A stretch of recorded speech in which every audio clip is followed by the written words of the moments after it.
হে ফাতিমা, হে আমার কলিজার টুকরা মেয়ে, হে আমার কলিজার টুকরা মেয়ে, তুমি শোনো, পৃথিবীতে আমার কাছে যা চাওয়ার তুমি চেয়ে নাও, পরকালে আমি তোমার কোনো হেল্প করতে পারছি না।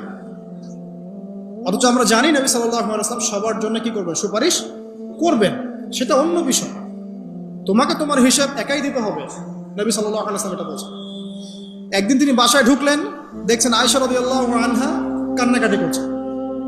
আয়েশা, বলে রাখি, আয়েশা রাদিয়াল্লাহু আনহা সম্পর্কে আমাদের নবীজি বলেছেন, তাকে প্রশ্ন করা হচ্ছে আপনি পৃথিবীতে সবচেয়ে বেশি কাকে ভালোবাসেন?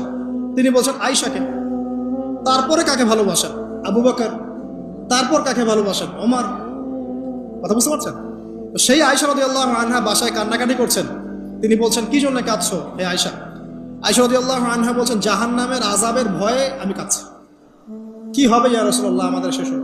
তখন আল্লাহর নবী তার স্ত্রীকে বলছেন, যাকে তিনি সব